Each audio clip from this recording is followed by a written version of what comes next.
ഉൽപ്പത്തി അധ്യായം 33. അനന്തരം യാക്കോബ് തലപൊക്കി നോക്കി, ഏശാവും അവനോടുകൂടെ 400 ആളും വരുന്നത് കണ്ടു. തൻ്റെ മക്കളെ ലേയയുടെ അടുക്കലും റാഹേലിൻ്റെ അടുക്കലും 2 ദാസിമാരുടെ അടുക്കലും വിഭാഗിച്ചു നിർത്തി. അവൻ ദാസിമാരെയും അവരുടെ മക്കളെയും മുമ്പായും ലേയയെയും അവളുടെ മക്കളെയും പിന്നാലെയും റാഹേലിനെയും യോസെഫിനെയും ഒടുക്കമായും നിർത്തി. അവൻ അവർക്ക് മുമ്പായി കടന്നു 7 പ്രാവശ്യം സാഷ്ടാംഗം നമസ്കരിച്ചുകൊണ്ട് തൻ്റെ സഹോദരനോട് അടുത്ത് ചെന്നു. ഏശാവ് ഓടി വന്ന് അവനെ എതിരേറ്റു, ആലിംഗനം ചെയ്തു, അവൻ്റെ കഴുത്തിൽ വീണു, അവനെ ചുംബിച്ചു. 2 പേരും കരഞ്ഞു. പിന്നെ അവൻ തലപൊക്കി സ്ത്രീകളെയും കുഞ്ഞുങ്ങളെയും കണ്ടു. നിന്നോട് കൂടെയുള്ള ഇവർ ആർ എന്ന് ചോദിച്ചതിന്, ദൈവം അടിയന് നൽകിയിരിക്കുന്ന മക്കൾ എന്ന് അവൻ പറഞ്ഞു. അപ്പോൾ ദാസിമാരും മക്കളും അടുത്തു വന്നു നമസ്കരിച്ചു. ലേയയും മക്കളും അടുത്തു വന്ന് നമസ്കരിച്ചു. ഒടുവിൽ യോസേഫും റാഹേലും അടുത്തു വന്ന് നമസ്കരിച്ചു. ഞാൻ വഴിക്ക് കണ്ട ആ കൂട്ടമൊക്കെയും എന്തിന് എന്ന് അവൻ ചോദിച്ചതിന്, യജമാനന് എന്നോട് കൃപ തോന്നേണ്ടതിനാകുന്നു എന്ന് അവൻ പറഞ്ഞു. അതിന് ഏശാവ്, സഹോദര, എനിക്ക് വേണ്ടുന്നത് ഉണ്ട്, നിനക്കുള്ളത് നിനക്ക് ഇരിക്കട്ടെ എന്ന് പറഞ്ഞു.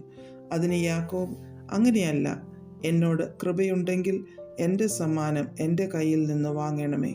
ദൈവത്തിൻ്റെ മുഖം കാണുന്നത് പോലെ ഞാൻ നിൻ്റെ മുഖം കാണുകയും നിനക്ക് എന്നോട് ദയ തോന്നുകയും ചെയ്തുവല്ലോ. ഞാൻ അയച്ചിരിക്കുന്ന കാഴ്ച വാങ്ങണമേ. ദൈവം എന്നോട് കൃപ ചെയ്തിരിക്കുന്നു, എനിക്ക് വേണ്ടുവോളം ഉണ്ട് എന്ന് പറഞ്ഞു അവനെ നിർബന്ധിച്ചു. അങ്ങനെ അവൻ അത് വാങ്ങി.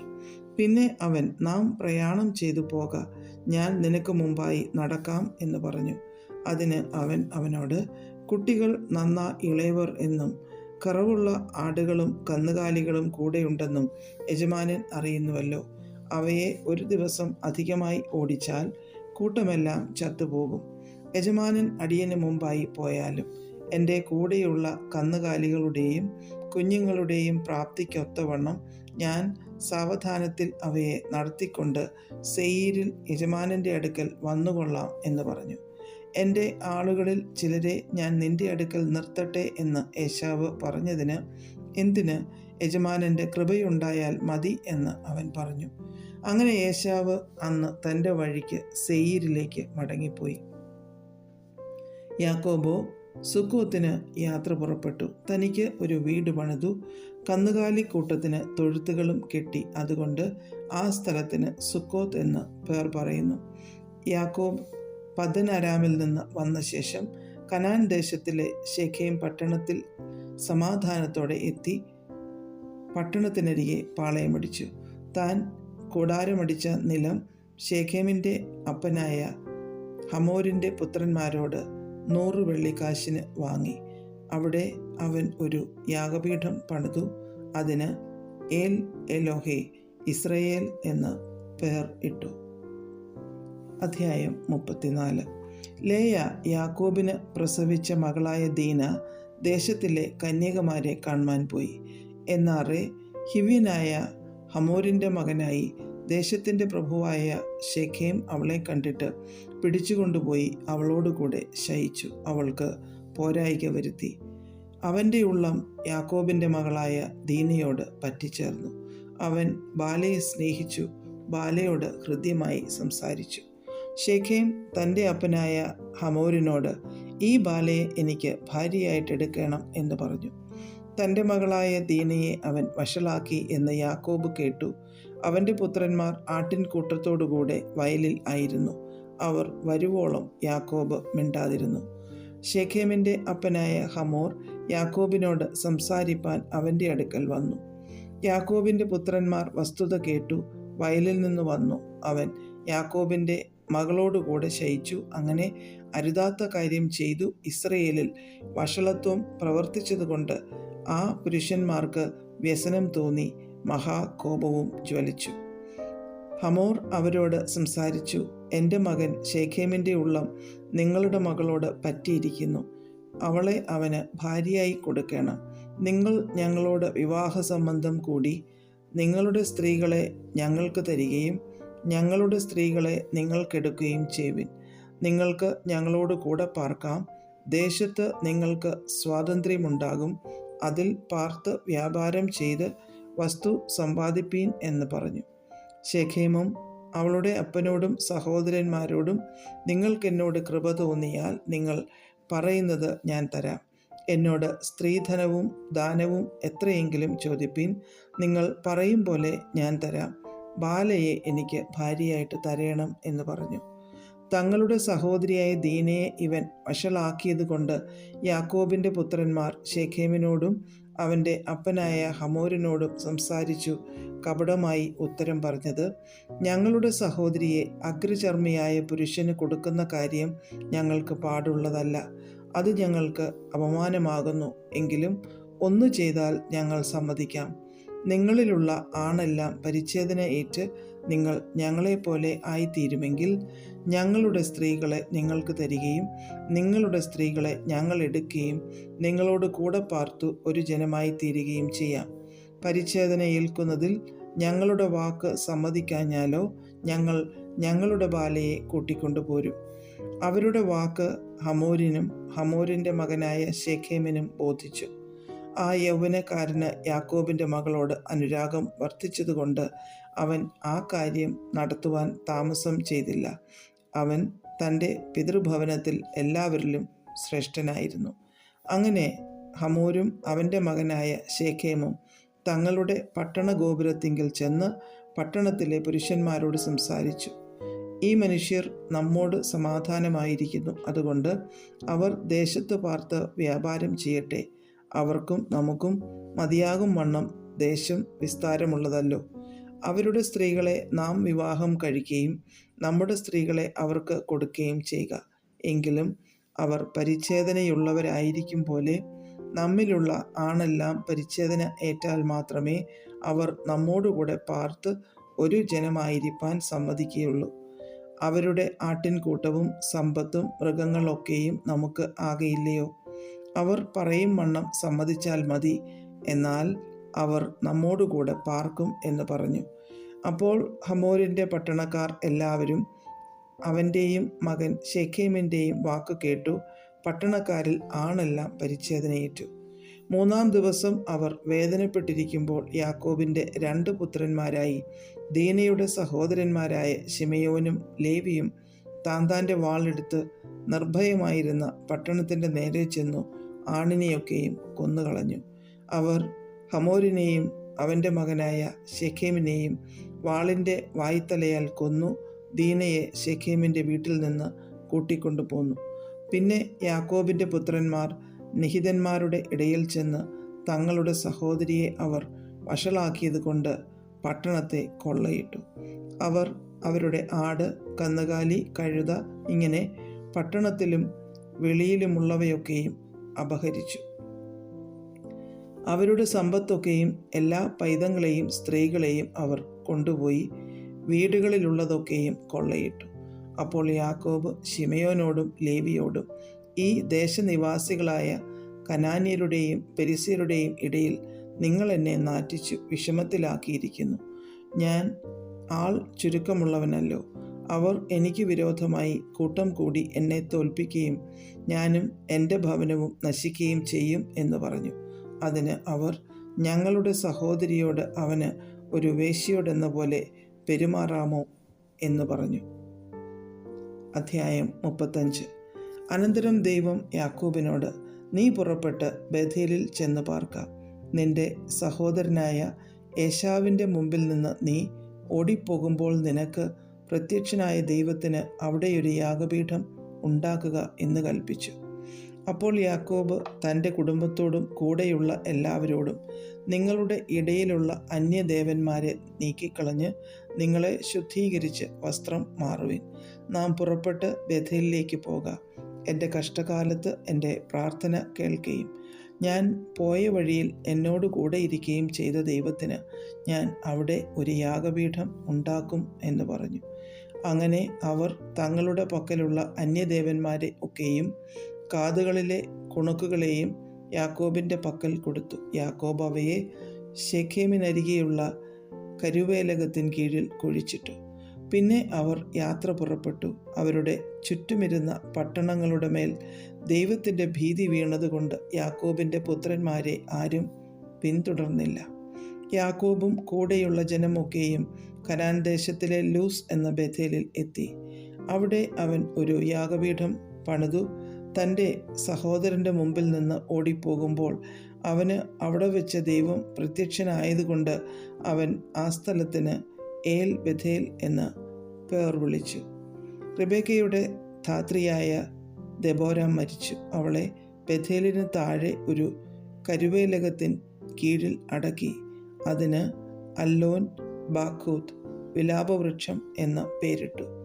യാക്കോബ് പദ്ദൻ അരാമിൽ നിന്ന് വന്ന ശേഷം ദൈവം അവന് പിന്നെയും പ്രത്യക്ഷനായി അവനെ അനുഗ്രഹിച്ചു. ദൈവം അവനോട്, നിന്റെ പേർ യാക്കോബ് എന്നല്ലോ, ഇനി നിനക്ക് യാക്കോബ് എന്നല്ല ഇസ്രയേൽ എന്ന് തന്നെ പേരാകണം എന്ന് കൽപ്പിച്ചു. അവന് ഇസ്രയേൽ എന്ന പേരിട്ടു. ദൈവം പിന്നെയും അവനോട്, ഞാൻ സർവശക്തിയുള്ള ദൈവമാകുന്നു. നീ സന്താന പുഷ്ടിയുള്ളവനായി പെരുകുക. ഒരു ജാതിയും ജാതികളുടെ കൂട്ടവും നിന്നിൽ നിന്നുത്ഭവിക്കും. രാജാക്കന്മാരും നിന്റെ കടിപ്രദേശത്തു നിന്ന് പുറപ്പെടും. ഞാൻ അബ്രഹാമിനും ഇസഹാക്കിനും കൊടുത്ത ദേശം നിനക്ക് തരും. നിന്റെ ശേഷം നിന്റെ സന്തതിക്കും ഈ ദേശം കൊടുക്കും എന്ന് അരുളി ചെയ്തു. അവനോട് സംസാരിച്ച സ്ഥലത്തു നിന്ന് ദൈവം അവനെ വിട്ട് കയറിപ്പോയി. അവൻ തന്നോട് സംസാരിച്ചെടുത്ത് യാക്കോബ് ഒരു കൽത്തൂൺ നിർത്തി. അതിന്മേൽ ഒരു പാനീയയാഗം ഒഴിച്ചു എണ്ണയും പകർന്നു. ദൈവം തന്നോട് സംസാരിച്ച സ്ഥലത്തിന് യാക്കോബ് ബഥേൽ എന്ന് പേരിട്ടു. അവർ ബഥേലിൽ നിന്ന് യാത്ര പുറപ്പെട്ടു. എഫ്രാത്തയിൽ എത്തുവാൻ അല്പദൂരം മാത്രമുള്ളപ്പോൾ റാഹേൽ പ്രസവിച്ചു. പ്രസവിക്കുമ്പോൾ അവൾക്ക് കഠിനവേദനയുണ്ടായി. അങ്ങനെ പ്രസവത്തിൽ അവൾക്ക് കഠിനവേദനയായിരിക്കുമ്പോൾ സൂതികർമ്മിണി അവളോട്, ഭയപ്പെടേണ്ട, ഇതും ഒരു മകനായിരിക്കും എന്ന് പറഞ്ഞു. എന്നാൽ അവൾ മരിച്ചുപോയി. ജീവൻ പോകുന്ന സമയം അവൾ അവന് ബെനോനി എന്ന് പേരിട്ടു. അവൻ്റെ അപ്പനോ അവന് ബെന്യാമീൻ എന്ന് പേരിട്ടു. റാഹേൽ മരിച്ചിട്ട് അവളെ ബേത്ലഹേം എന്ന എഫ്രാത്തിന് പോകുന്ന വഴിയിൽ അടക്കം ചെയ്തു. അവളുടെ കല്ലറയിന്മേൽ യാക്കോബ് ഒരു തൂൺ നിർത്തി. അത് റാഹേലിൻ്റെ കല്ലറത്തൂൺ എന്ന പേരോടെ ഇന്നുവരെയും നിൽക്കുന്നു. പിന്നെ ഇസ്രയേൽ യാത്ര പുറപ്പെട്ടു. ഏദർ ഗോപുരത്തിനപ്പുറം കൂടാരമടിച്ചു. ഇസ്രയേൽ ആ ദേശത്ത് പാർത്തിരിക്കുമ്പോൾ രൂബേൻ ചെന്ന് തൻ്റെ അപ്പൻ്റെ വെപ്പാട്ടിയായ ബിൽഹയോട് കൂടെ ശയിച്ചു. ഇസ്രയേൽ അത് കേട്ടു. യാക്കോബിൻ്റെ പുത്രന്മാർ 12 പേരായിരുന്നു. ലേയുടെ പുത്രന്മാർ യാക്കോബിൻ്റെ ആദ്യജാതൻ രൂബേൻ, ശിമയോൻ, ലേവി, യഹൂദ, ഇസാഖാർ, സെബുലൂൻ. റാഹേലിൻ്റെ പുത്രന്മാർ യോസേഫും ബെന്യാമീനും.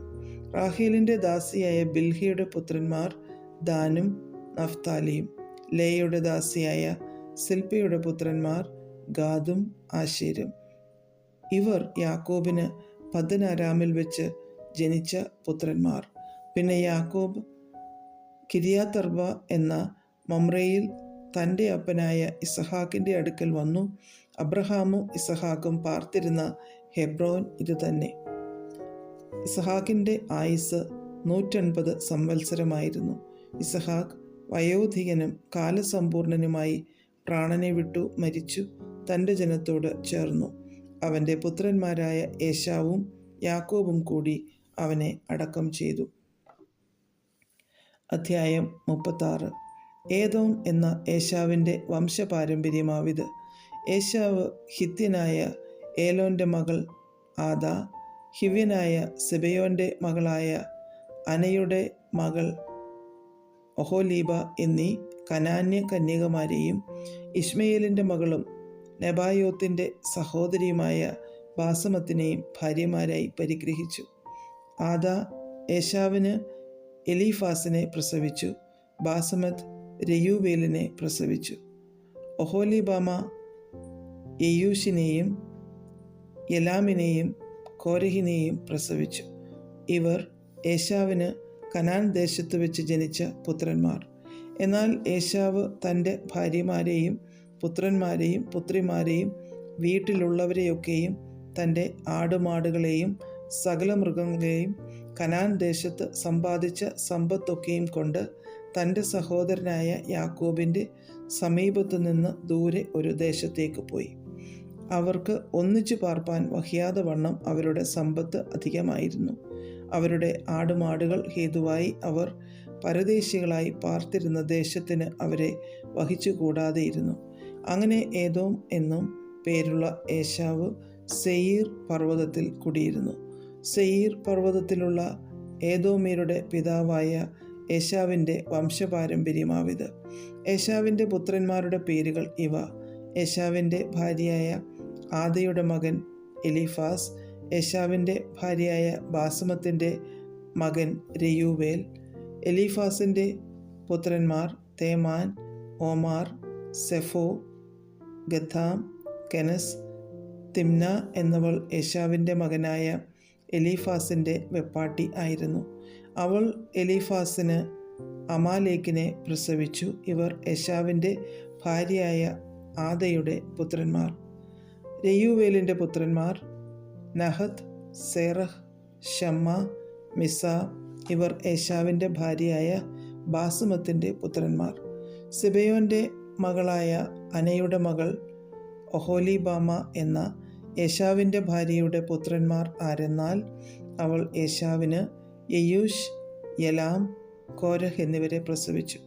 ഏശാവിൻ്റെ പുത്രന്മാരിലെ പ്രഭുക്കന്മാർ ആരെന്നാൽ ഏശാവിൻ്റെ ആദ്യജാതൻ എലീഫാസിൻ്റെ പുത്രന്മാർ തേമാൻ പ്രഭു, ഓമാർ പ്രഭു, സെഫോ പ്രഭു, കെനസ് പ്രഭു, കോരഹ് പ്രഭു, ഗഥാം പ്രഭു, അമാലേക്ക് പ്രഭു. ഇവർ ഏദോം ദേശത്ത് എലീഫാസിൽ നിന്ന് ഉത്ഭവിച്ച പ്രഭുക്കന്മാർ. ഇവർ ആദയുടെ പുത്രന്മാർ. ഏശാവിൻ്റെ മകനായ രയൂവേലിൻ്റെ പുത്രന്മാർ ആരെന്നാൽ നഹത്ത് പ്രഭു, സേരഹ് പ്രഭു, ഷമ്മ പ്രഭു, മിസ പ്രഭു. ഇവർ ഏദോം ദേശത്ത് രയൂവേലിൽ നിന്ന് ഉത്ഭവിച്ച പ്രഭുക്കന്മാർ. ഇവർ ഏശാവിൻ്റെ ഭാര്യ ബാസുമത്തിൻ്റെ പുത്രന്മാർ. ഏശാവിൻ്റെ ഭാര്യയായ ഒഹോലിബാമയുടെ പുത്രന്മാർ ആരെന്നാൽ യെയൂഷ് പ്രഭു, യലാം പ്രഭു, കോരഹ് പ്രഭു. ഇവർ അനയുടെ മകളായി ഏശാവിൻ്റെ ഭാര്യയായ ഒഹോലിബാമയിൽ നിന്ന് ഉത്ഭവിച്ച പ്രഭുക്കന്മാർ. ഇവർ ഏദോം എന്നും പേരുള്ള ഏശാവിൻ്റെ പുത്രന്മാരും അവരിൽ നിന്ന് ഉത്ഭവിച്ച പ്രഭുക്കന്മാരുമാകുന്നു. ഹോര്യനായ സെയീരിൻ്റെ പുത്രന്മാരായി ദേശത്തിലെ പൂർവ്വ നിവാസികളായവർ ആരെന്നാൽ ലോതാൻ, ശോബാൽ, സിബയോൻ, അന, ദീശോൻ, ഏസർ, ദീശാൻ. ഇവർ ഏദോം ദേശത്ത് സെയീരിൻ്റെ പുത്രന്മാരായ ഹോര്യ പ്രഭുക്കന്മാർ. ലോതാൻ്റെ പുത്രന്മാർ ഹോരിയും ഹേമാമും ആയിരുന്നു. ലോതാൻ്റെ സഹോദരി തിമ്ന. ശോബാലിൻ്റെ പുത്രന്മാർ ആരെന്നാൽ അൽവാൻ, മാനഹത്ത്, ഏബാൽ, ഷെഫോ, ഓനാം. സിബയോൻ്റെ പുത്രന്മാർ അയ്യാവും അനാവും ആയിരുന്നു. മരുഭൂമിയിൽ തൻ്റെ അപ്പനായ സിബയോൻ്റെ കഴുതകളെ മേയ്ക്കുമ്പോൾ ചൂടുറവുകൾ കണ്ടെത്തിയ അന ഇവൻ തന്നെ. അനാവിൻ്റെ മക്കൾ ഇവർ.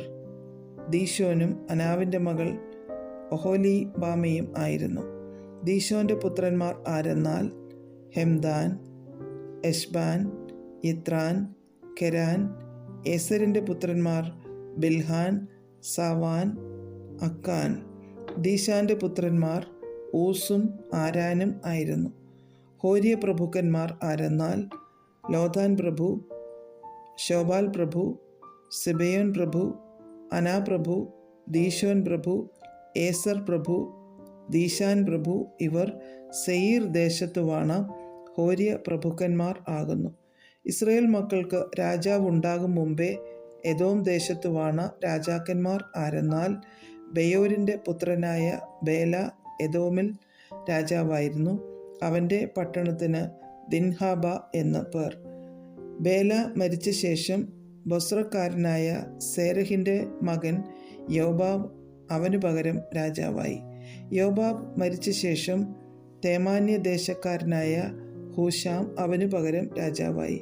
ഹൂശാം മരിച്ച ശേഷം മോവാബ് സമഭൂമിയിൽ വെച്ച് മിദ്യാനെ തോൽപ്പിച്ച ബദദിൻ്റെ മകൻ ഹദദ് അവന് പകരം രാജാവായി. അവൻ്റെ പട്ടണത്തിന് അവീദ് എന്നു പേർ. ഹദദ് മരിച്ച ശേഷം മസ്രേക്കക്കാരൻ സംല അവന് പകരം രാജാവായി. സംല മരിച്ച ശേഷം നദീതീരത്തുള്ള രഹബോത്ത് പട്ടണക്കാരനായ ശൗൽ അവന് പകരം രാജാവായി. ശൗൽ മരിച്ച ശേഷം അക്ബോരിൻ്റെ മകൻ ബാൽഹാനാൻ അവന് പകരം രാജാവായി. അക്ബോരിൻ്റെ മകനായ ബാൽഹാനാൻ മരിച്ച ശേഷം ഹദർ അവന് പകരം രാജാവായി. അവൻ്റെ പട്ടണത്തിന് പാവു എന്നു പേർ. അവൻ്റെ ഭാര്യയ്ക്ക് മെഹതബേൽ എന്നു പേർ. അവൾ മെസാഹാബിൻ്റെ മകളായ മത്രേദിൻ്റെ മകൾ ആയിരുന്നു. വംശം വംശമായും ദേശം ദേശമായും പേരായും ഏശാവിൽ നിന്ന് ഉത്ഭവിച്ച പ്രഭുക്കന്മാരുടെ പേരുകളാവിത്: തിമ്ന പ്രഭു, അൽവ പ്രഭു, യഥേത് പ്രഭു, ഒഹോലിബാമ പ്രഭു, ഏല പ്രഭു, പീനോൻ പ്രഭു, കെനസ് പ്രഭു, തേമാൻ പ്രഭു, മിബ്സാർ പ്രഭു, മഗ്ദീയേൽ പ്രഭു, ഈരാം പ്രഭു. ഇവർ താന്താങ്ങളുടെ അവകാശദേശത്തും വാസസ്ഥലങ്ങളിലും വാണ ഏദോമ്യ പ്രഭുക്കന്മാർ ആകുന്നു. ഏദോമ്യരുടെ പിതാവ് ഏശാവ് തന്നെ. അധ്യായം 37. യാക്കോബ് തൻ്റെ പിതാവ് പരദേശിയായി പാർത്ത ദേശമായ കനാൻ ദേശത്ത് വസിച്ചു. യാക്കോബിൻ്റെ വംശപാരമ്പര്യം എന്തെന്നാൽ, യോസേഫിന് 17 വയസ്സായപ്പോൾ അവൻ തൻ്റെ സഹോദരന്മാരോടുകൂടെ ആടുകളെ മേയിച്ചുകൊണ്ട് ഒരു ബാലനായി തൻ്റെ അപ്പൻ്റെ ഭാര്യമാരായ ബിൽഹിയുടെയും സിൽപ്പയുടെയും പുത്രന്മാരോടുകൂടെ ഇരുന്ന് അവരെക്കുറിച്ചുള്ള ദുശ്രുതി യോസേഫ് അപ്പനോട് വന്നു പറഞ്ഞു. യോസേഫ് വാർദ്ധക്യത്തിലെ മകനാകൊണ്ട് ഇസ്രായേൽ എല്ലാ മക്കളിലും വെച്ച് അവനെ അധികം സ്നേഹിച്ചു. ഒരു നിലയങ്കി അവന് ഉണ്ടാക്കിച്ചു കൊടുത്തു. അപ്പൻ തങ്ങളെ എല്ലാവരേക്കാളും അവനെ അധികം സ്നേഹിക്കുന്നു എന്ന് അവൻ്റെ സഹോദരന്മാർ കണ്ടിട്ട് അവനെ പകച്ചു. അവനോട് സമാധാനമായി സംസാരിപ്പാൻ അവർക്ക് കഴിഞ്ഞില്ല. യോസേഫ് ഒരു സ്വപ്നം കണ്ടു. അത് തൻ്റെ സഹോദരന്മാരോട് അറിയിച്ചതുകൊണ്ട് അവർ അവനെ പിന്നെയും അധികം പകച്ചു. അവൻ അവരോട് പറഞ്ഞത്, ഞാൻ കണ്ട സ്വപ്നം കേട്ടുകൊള്ളുവിൻ. നാം വയലിൽ കറ്റ കെട്ടിക്കൊണ്ടിരുന്നു. അപ്പോൾ എൻ്റെ കറ്റ എഴുന്നേറ്റ് നിവർന്നു നിന്നു. നിങ്ങളുടെ കറ്റകൾ ചുറ്റും നിന്നു എൻ്റെ കറ്റയെ നമസ്കരിച്ചു. അവൻ്റെ സഹോദരന്മാർ അവനോട്, നീ ഞങ്ങളുടെ രാജാവാകുമോ? നീ ഞങ്ങളെ വാഴുമോ എന്ന് പറഞ്ഞു. അവൻ്റെ സ്വപ്നങ്ങൾ നിമിത്തവും അവൻ്റെ വാക്ക് നിമിത്തവും അവനെ പിന്നെയും അധികം ദ്വേഷിച്ചു. അവൻ മറ്റൊരു സ്വപ്നം കണ്ടു, തൻ്റെ സഹോദരന്മാരോട് അറിയിച്ചു. ഞാൻ പിന്നെയും ഒരു സ്വപ്നം കണ്ടു. സൂര്യനും ചന്ദ്രനും 11 നക്ഷത്രങ്ങളും എന്നെ നമസ്കരിച്ചു എന്ന് പറഞ്ഞു. അവൻ അത് അപ്പനോടും സഹോദരന്മാരോടും അറിയിച്ചപ്പോൾ അപ്പൻ അവനെ ശാസിച്ചു. അവനോട്, നീ ഈ കണ്ട സ്വപ്നം എന്ത്? ഞാനും നിന്റെ അമ്മയും നിന്റെ സഹോദരന്മാരും സാഷ്ടാംഗം വീണ് നിന്നെ നമസ്കരിപ്പാൻ വരുമോ എന്ന് പറഞ്ഞു. അവൻ്റെ സഹോദരന്മാർക്ക് അവനോട് അസൂയ തോന്നി. അപ്പനോ ഈ വാക്ക് മനസ്സിൽ സംഗ്രഹിച്ചു. അവൻ്റെ സഹോദരന്മാർ അപ്പൻ്റെ ആടുകളെ മേയ്പ്പാൻ ശേഖേമിൽ പോയിരുന്നു. ഇസ്രായേൽ യോസേഫിനോട്, നിന്റെ സഹോദരന്മാർ ശേഖേമിൽ ആടുമേയിക്കുന്നുണ്ടല്ലോ, വരിക, ഞാൻ നിന്നെ അവരുടെ അടുക്കൽ അയക്കും എന്ന് പറഞ്ഞതിന് അവൻ അവനോട്, ഞാൻ പോകാം എന്ന് പറഞ്ഞു. അവൻ അവനോട്, നീ ചെന്ന് നിന്റെ സഹോദരന്മാർക്ക് സുഖം തന്നെയോ? ആടുകൾ നന്നായിരിക്കുന്നുവോ എന്ന് നോക്കി വന്ന് വസ്തുത അറിയിക്കണം എന്ന് പറഞ്ഞു. ഹെബ്രോൻ താഴ്വരയിൽ നിന്ന് അവനെ അയച്ചു. അവൻ ശേഖേമിൽ എത്തി. അവൻ വെളിമ്പ്രദേശത്ത് ചുറ്റി നടക്കുന്നത് ഒരുത്തൻ കണ്ടു. നീ എന്തന്വേഷിക്കുന്നു എന്ന് അവനോട് ചോദിച്ചു. അതിന് അവൻ, ഞാൻ എൻ്റെ സഹോദരന്മാരെ അന്വേഷിക്കുന്നു. അവർ എവിടെ ആടുമേയിക്കുന്നു എന്ന് എന്നോട് അറിയിക്കണമേ എന്ന് പറഞ്ഞു. അവർ ഇവിടെ നിന്ന് പോയി, നാം ദോഥാനിലേക്ക് പോക എന്ന് അവർ പറയുന്നത് ഞാൻ കേട്ടു എന്ന് അവൻ പറഞ്ഞു. അങ്ങനെ യോസേഫ് തൻ്റെ സഹോദരന്മാരെ അന്വേഷിച്ച് ചെന്നു. ദോഥാനിൽ വെച്ച് കണ്ടു. അവർ അവനെ ദൂരത്തു നിന്ന് കണ്ടിട്ട് അവനെ കൊല്ലേണ്ടതിന് അവൻ അടുത്തു വരും മുമ്പേ അവന് വിരോധമായി ദുരാലോചന ചെയ്തു. അതാ സ്വപ്നക്കാരൻ വരുന്നു, വരുവിൻ, നാം അവനെ കൊന്ന് ഒരു കുഴിയിൽ ഇട്ടുകളക. ഒരു ദുഷ്ടമൃഗം അവനെ തിന്നുകളഞ്ഞു എന്ന് പറയാം. അവൻ്റെ സ്വപ്നങ്ങൾ എന്താകുമെന്ന് നമുക്ക് കാണാമല്ലോ എന്ന് തമ്മിൽ പറഞ്ഞു. രൂബേൻ അത് കേട്ടിട്ട്, നാം അവന് ജീവഹാനി വരുത്തരുത് എന്ന് പറഞ്ഞു അവനെ അവരുടെ കയ്യിൽ നിന്ന് വിടുവിച്ചു. അവരുടെ കയ്യിൽ നിന്ന് അവനെ വിടുവിച്ച് അപ്പൻ്റെ അടുക്കൽ കൊണ്ടുപോകണമെന്ന് കരുതിക്കൊണ്ട് രൂബേൻ അവരോട്, രക്തം ചൊരിയിക്കരുത്, നിങ്ങൾ അവൻ്റെ മേൽ കൈവയ്ക്കാതെ മരുഭൂമിയിലുള്ള ആ കുഴിയിൽ അവനെ ഇടുവിൻ എന്ന് പറഞ്ഞു. യോസേഫ് തൻ്റെ സഹോദരന്മാരുടെ അടുക്കൽ വന്നപ്പോൾ അവൻ ഉടുത്തിരുന്ന നിലയങ്കി അവർ ഊരി അവനെ എടുത്ത് ഒരു കുഴിയിൽ ഇട്ടു. അത് വെള്ളമില്ലാത്ത പൊട്ടക്കുഴി ആയിരുന്നു. അവർ ഭക്ഷണം കഴിപ്പാൻ ഇരുന്നപ്പോൾ തലപൊക്കി നോക്കി, ഗിലെയാദിൽ നിന്ന് സാമ്പ്രാണിയും സുഗന്ധപ്പശയും സന്നിനായകവും ഒട്ടകപ്പുറത്ത് കയറ്റി മിസ്രയീമിലേക്ക് കൊണ്ടുപോകുന്ന ഇശ്മയേലിയരുടെ ഒരു യാത്രക്കൂട്ടം വരുന്നത് കണ്ടു. അപ്പോൾ യഹൂദ തൻ്റെ സഹോദരന്മാരോട്, നാം നമ്മുടെ സഹോദരനെ കൊന്ന് അവൻ്റെ രക്തം മറച്ചിട്ട് എന്തുപകാരം? വരുവിൻ, നാം അവനെ ഇശ്മയേലിയർക്ക് വിൽക്കുക. നാം അവൻ്റെ മേൽ കൈവയ്ക്കരുത്, അവൻ നമ്മുടെ സഹോദരനും നമ്മുടെ മാംസവുമല്ലോ എന്ന് പറഞ്ഞു. അവൻ്റെ സഹോദരന്മാർ അതിന് സമ്മതിച്ചു. മിദ്യാന്യ കച്ചവടക്കാർ കടന്നു പോകുമ്പോൾ അവർ യോസെഫിനെ കുഴിയിൽ നിന്ന് വലിച്ചു കയറ്റി ഇശ്മയേലിയർക്ക് 20 വെള്ളിക്കാശിന് വിറ്റു. അവർ യോസെഫിനെ മിസ്രയീമിലേക്ക് കൊണ്ടുപോയി. രൂബേൻ തിരികെ കുഴിയുടെ അടുക്കൽ ചെന്നപ്പോൾ യോസെഫ് കുഴിയിൽ ഇല്ല എന്ന് കണ്ട് തൻ്റെ വസ്ത്രം കീറി സഹോദരന്മാരുടെ അടുക്കൽ വന്നു, ബാലനെ കാണുന്നില്ലല്ലോ, ഞാൻ ഇനി എവിടെ പോകേണ്ടു എന്ന് പറഞ്ഞു. പിന്നെ അവർ ഒരു കോലാട്ടുകൊറ്റനെ കൊന്നു യോസെഫിൻ്റെ അങ്കിയെടുത്ത് രക്തത്തിൽ മുക്കി. അവർ നിലയങ്കി തങ്ങളുടെ അപ്പൻ്റെ അടുക്കൽ കൊടുത്തയച്ചു.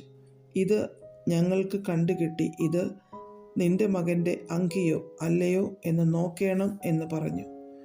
അവൻ അത് തിരിച്ചറിഞ്ഞു, ഇത് എൻ്റെ മകൻ്റെ അങ്കി തന്നെ, ഒരു ദുഷ്ടമൃഗം അവനെ തിന്നുകളഞ്ഞു, യോസെഫിനെ പറിച്ചു കീറിപ്പോയി എന്ന് പറഞ്ഞു. യാക്കോബ് വസ്ത്രം കീറി അരയിൽ രട്ടുശീല ചുറ്റി ഏറിയ നാൾ തൻ്റെ മകനെ ചൊല്ലി ദുഃഖിച്ചു കൊണ്ടിരുന്നു.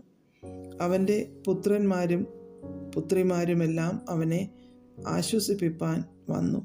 അവനോ ആശ്വാസം കൈക്കൊള്ളുവാൻ മനസ്സില്ലാതെ, ഞാൻ ദുഃഖത്തോടെ എൻ്റെ മകൻ്റെ അടുക്കൽ പാതാളത്തിൽ ഇറങ്ങുമെന്ന് പറഞ്ഞു.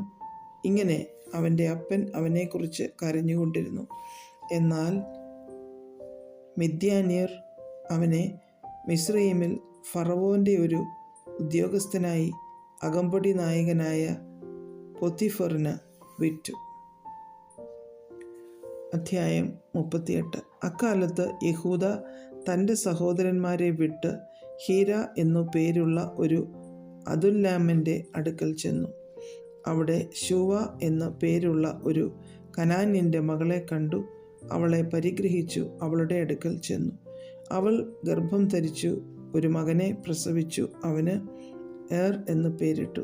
അവൾ പിന്നെയും ഗർഭം ധരിച്ചു ഒരു മകനെ പ്രസവിച്ചു. അവന് ഓനാൻ എന്ന് പേരിട്ടു. അവൾ പിന്നെയും ഗർഭം ധരിച്ചൊരു മകനെ പ്രസവിച്ചു. അവന് ശേല എന്ന് പേരിട്ടു. അവൾ ഇവനെ പ്രസവിച്ചപ്പോൾ അവൻ കിസീബിൽ ആയിരുന്നു. യഹൂദ തൻ്റെ ആദ്യജാതനായ ഈരിന് താമാർ എന്നു പേരുള്ള ഒരു ഭാര്യയെടുത്തു.